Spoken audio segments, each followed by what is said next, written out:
Eu saúdo a todos com a paz de nosso Senhor Jesus Cristo e nós iremos gravar esse vídeo falando de um conceito da atualidade que algumas pessoas chegam a dizer que a Bíblia ela não deve ser debatida. E a pergunta é a palavra de Deus, a Bíblia, ela é para ser discutida, debatida? É essa pergunta que a gente traz aqui nesse vídeo. E a gente vai estar explicando de maneira bíblica, né, esse conceito. E a gente está aqui com o nosso irmão Adilson e ele vai estar explicando melhor para nós acerca desse assunto. Irmão Adilson, a Bíblia ela deve ser debatida ou não? Glória a Deus. A paz do Senhor a todos. Com respeito a esse conceito ele é um conceito que parte de pessoas que às vezes não têm uma compreensão clara do que é verdadeiramente as Escrituras. Com respeito à Bíblia ter ficado para ser debatida, eu creio que ela não ficou para ser debatida. No entanto, há debates, e debates não são antibíblicos. Porque dizer o motivo pelo qual a Bíblia ficou é um tanto, digamos que, significativo. Então, a Bíblia ficou para a nossa orientação. Agora, qual a razão dos debates, né? Esse o ponto que a gente quer aqui, por exemplo, focar.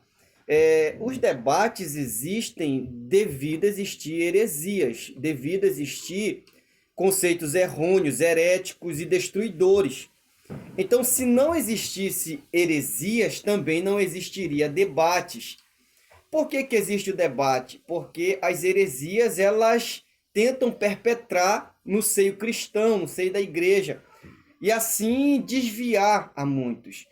Então, por exemplo, se a Bíblia ficou para ser debatida, a minha resposta é não. Agora, debates é antibíblico? Também não é.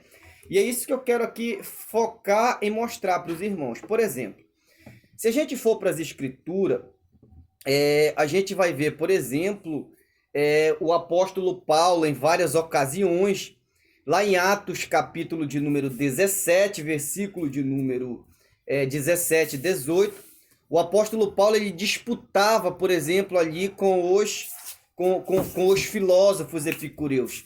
E ali, essa disputa de Paulo eram debates que ele fazia em Atenas. E esses debates que Paulo fazia era exatamente para provar os seus conceitos cristãos. Se você for examinar, por exemplo, lá em Filipenses, capítulo 1, versículo 16, o apóstolo Paulo diz: Eis que eu fui posto para a defesa do evangelho.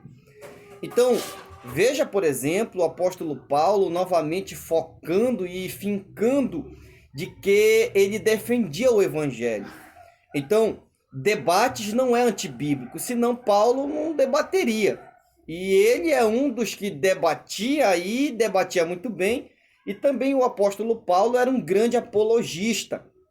Agora, nós temos que tomar alguns cuidados com o debate, tá bom? Por exemplo, se você for lá com Estevão, lá ler a história de Estevão, Atos 6 e 7, você vai perceber, por exemplo, que Estevão ele debatia com os judeus ali, tanto é que resultou no seu apedrejamento. E o Estevão falava com tanta eloquência que a Bíblia diz, por exemplo, que os judeus não podiam resistir à sabedoria de Estevão. Então veja, por exemplo, a Bíblia nos mostrando com clareza que os debates não são antibíblicos. Agora, com respeito a debates, por exemplo, nós temos que tomar alguns cuidados, porque existem princípios dentro das escrituras que devem nortear o nosso pensamento com respeito a debate. Por exemplo, se você for lá para Tito 3, versículo 9, o apóstolo Paulo fala para nós não entrarmos em contendas de debate sobre a lei e genealogias intermináveis, entende? Esse texto de Tito 3,9, ele não está proibindo todo e qualquer debate. No contexto, quando você lê, por exemplo, você percebe que Paulo está falando de uma pessoa que vive deliberadamente no pecado E com isso ele já está com a mente fechada para as verdades do evangelho, porque essa pessoa é uma pessoa arrogante e soberba. Então, o apóstolo Paulo está escrevendo contra essas pessoas, ou seja, nós não podemos estar perdendo tempo em querer discutir com esse tipo de gente. Por quê? Discutir com esse tipo de gente é tolice, entende? Uma pessoa arrogante e soberba que já está com a sua mente fechada, não há razão e motivo para nós discutirmos, porque essa pessoa vai, digamos que, desprezar a sabedoria das suas palavras, entende? Então, o apóstolo Paulo aconselha que com esse tipo de gente, se ele não ouviu na primeira e na segunda demonstração, correção, o apóstolo Paulo manda nós evitar, tá lá em Tito 3,10, ele diz, ao homem herege, repreende 2 ou 3 vezes, depois evita-o. Então, tal pessoa deve ser, digamos que, excluída do seio da igreja, uma vez que ela está querendo contrariar os princípios da palavra de Deus. E essa exclusão não é, por exemplo, em tom de arrogância, essa exclusão é em tom de correção, a fim de ganhar o irmão. O apóstolo Paulo fala para que nós façamos isso, lá em 2 Tessalonicenses 3, 14 e 15, fazer tendo esse como irmão, a fim de que ele se envergonhe, entende? Não é para nós fazer isso como quem faz para um inimigo ou coisa parecida. Então, quando nós examinamos a Bíblia, debates não é antibíblico. Aqui no texto de Tito 3,9 é um contexto. E o apóstolo Paulo não iria entrar em contradição, uma vez que ele era um debatedor, entende? Um apologista. Se você examinar, por exemplo, o nome Apolo, né? aquele grande homem de Deus que aparece nas Escrituras, em Atos 18, em 1 Coríntios 3, Apolo, esse nome Apolo quer dizer que ele era um apologista da fé, entende? Daí o nome Apolo, entende? Era um defensor. Então, a gente percebe nas páginas do Novo Testamento que a apologética, debates, não são antibíblicos. Antibíblico é a gente, por exemplo, se colocar, conversar com uma pessoa contraditória que seja arrogante. Agora, dentro do seio cristão, com uma pessoa que é educada, tem uma opinião diferente da nossa, crê diferente do que cremos, nesse sentido, sim, a gente debate com essa pessoa. Debate no campo das ideias. Não é no campo pessoal, é no campo das ideias. No campo das ideias a gente discute, a gente discorda, a gente vai mostrando razões por que está errado, entende? E existe até mesmo ateus que são humildes, ateus, agnósticos. Então existe pessoas humildes do lado contrário. Agora, quando a pessoa ela não tem esse tom de humildade, eu não aconselho debater com esse tipo de gente, entende? E outro ponto que eu queria aqui focar para os irmãos é que o debate não é para convencer o herege. O debate não é para mostrar para o herege, mas muito mais para quem está em derredor assistindo. É para alertar a mente daqueles que estão vendo. Por quê? Porque talvez o herege não tenha mais jeito. E a gente não é tolo de achar que o herege, a gente vai convencer o herege, uma vez que ele está convencido daquela verdade, daquele conceito, entende? Que ele acredita. Então a gente não é tolo de achar que num debate a gente vai convencer um herege. Nada disso. O que a gente crê é que num debate a gente esclarece dúvidas, a gente mostra que a nossa fé tem base, que a nossa fé tem argumento, que a nossa fé não é cega, baseada em conceitos de ignorância, mas nas verdades da palavra de Deus. É para isso que existe os debates, entende? E existe debate no seio cristão com respeito a conceitos divergentes, e existe debate no seio, por exemplo, digamos assim, entre pessoas de seita, digamos, nós cristãos debater com uma pessoa de seita, ou com um ateu, ou com um cético, ou com um agnóstico, enfim. Os debates vão existir em diversas áreas. Quando a gente debate com um cristão, a gente não debate com um cristão, com um crente, numa divergência teológica, como se esse cristão fosse um herege, entende? A gente debate com ele como crente, ou seja, não é que aquela pessoa está perdida naquele conceito, ou que aquele conceito vai levar ele para o inferno. Agora, com o herege, com o ateu é diferente. A gente debate como que um herege mesmo, ou seja, aquela pessoa é um herege, ele distorce a palavra de Deus. E nesse sentido, por exemplo, a gente não acredita na salvação de um herege. O herege precisa se arrepender e se converter a Cristo. Divergência teológica é uma coisa, heresia é outra coisa, tá bom? e muito mais também alguém que nega a existência do Criador. Então, o debate não é antibíblico. Paulo falou lá em Filipenses 1,16, fui posto para a defesa do Evangelho. Atos 17:17, Paulo debatia. Amém.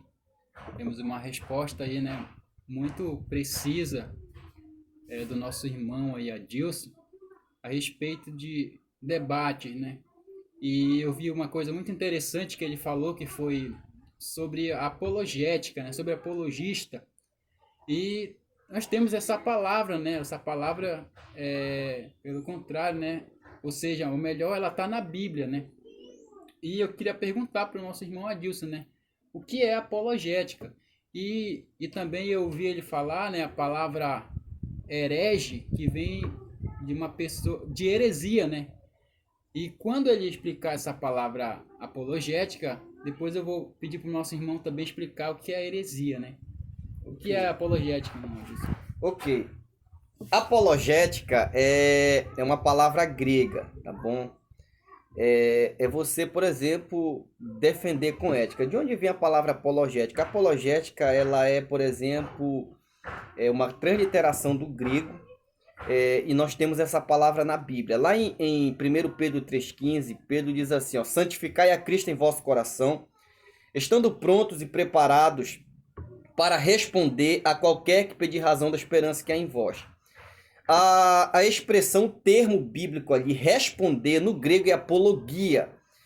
E a palavra apologia ali está traduzido por responder. Então, ali em 1 Pedro 3,15, nós temos ali a apologética, digamos assim, escancarada. Pedro está dizendo que nós devemos sempre estar prontos para responder, para defender. E o que é apologia no grego? Apologia é você falar em defesa de alguém, entende? É você falar em defesa.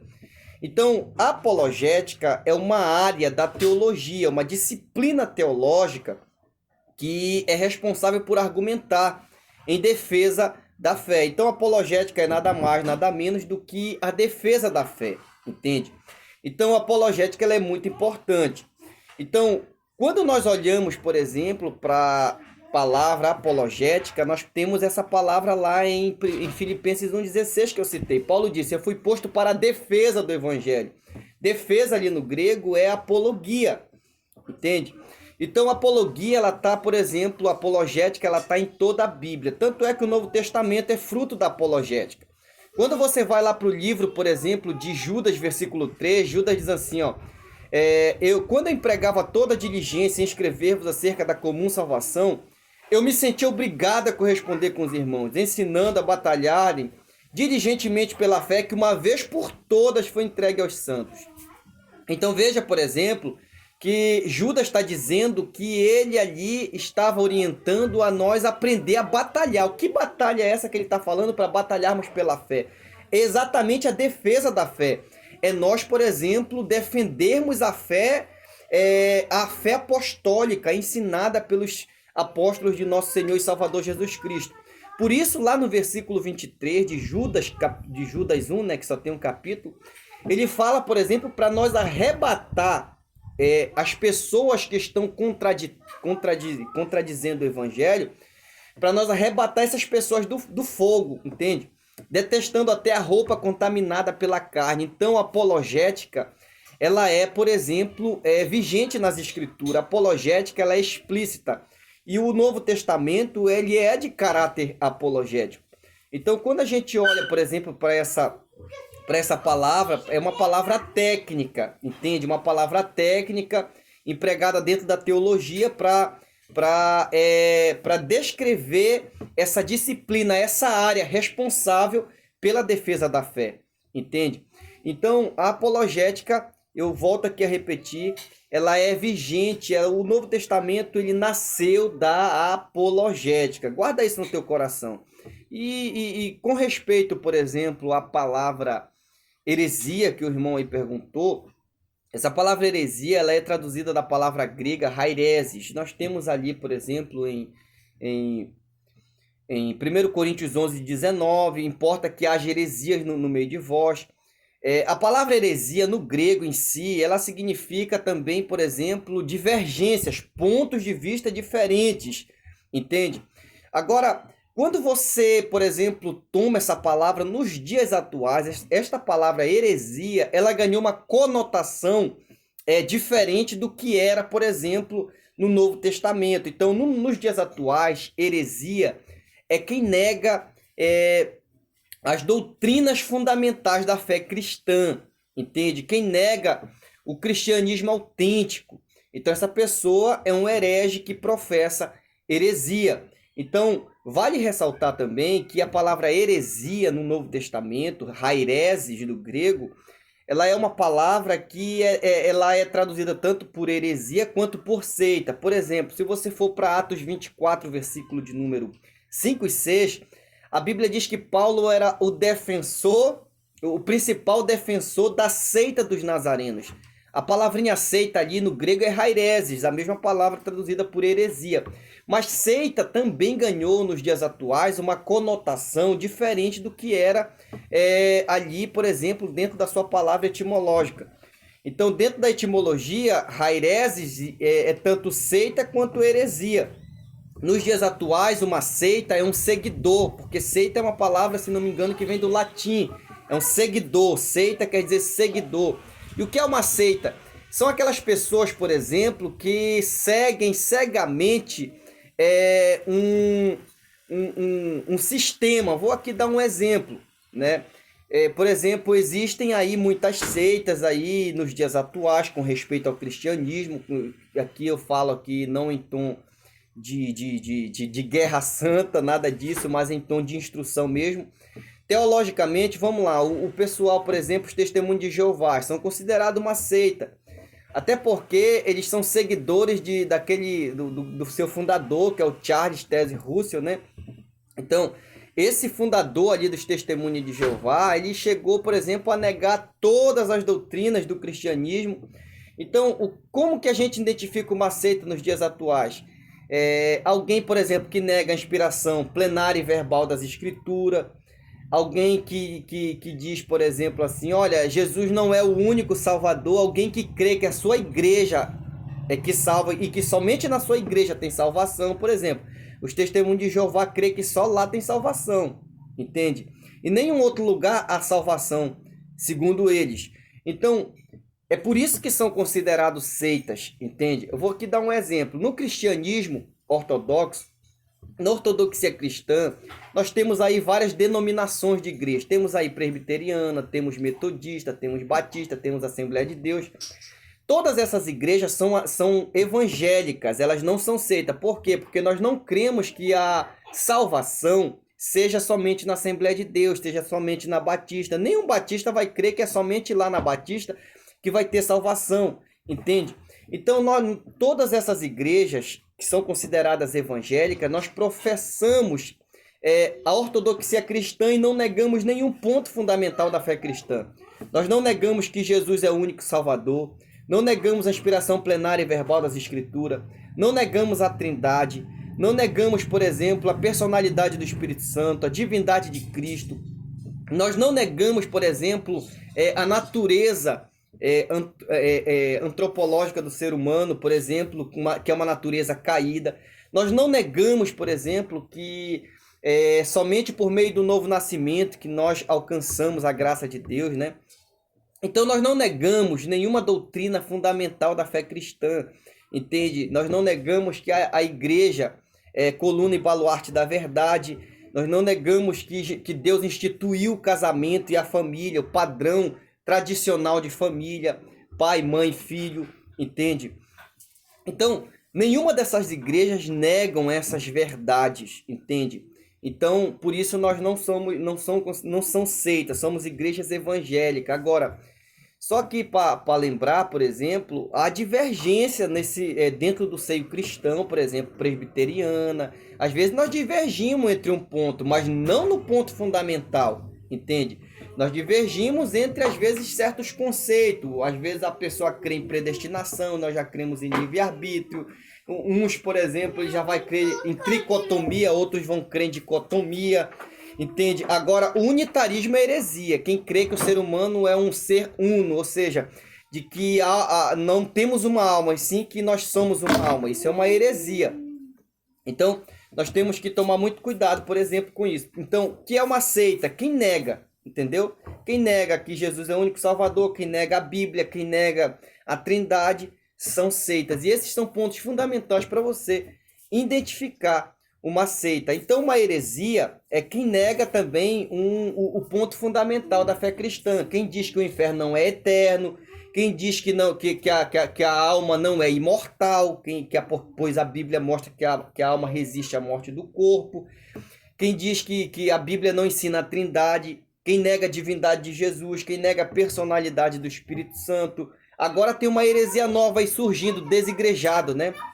Os desigrejados negam, por exemplo, que Jesus deixou uma igreja na terra.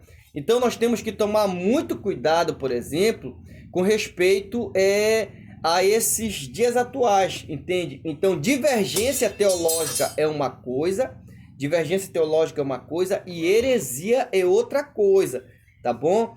Então vale também aqui lembrar que existe heresia de perdição e existe heresias, ok?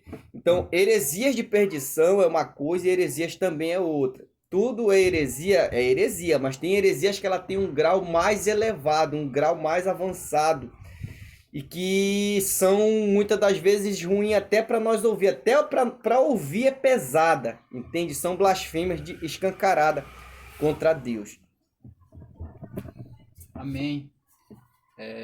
Nosso irmão Adilson, né, foi bem claro na sua explicação aí, como nós aprendemos nesse vídeo, né, sobre apologética, que é a defesa da fé.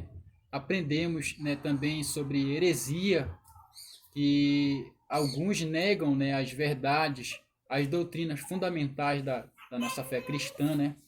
Isso é muito importante para nós, irmãos, para a igreja do Senhor, né, ter conhecimento desses assuntos, porque nós sabemos que nos últimos dias, né, a Bíblia diz que surgirão muitos, né, muitos falsos profetas, surgirão muitos enganadores, né? E a gente tem que estar alerta sobre esses assuntos, né? E eu agradeço, né, a oportunidade que Deus ele tem nos dado.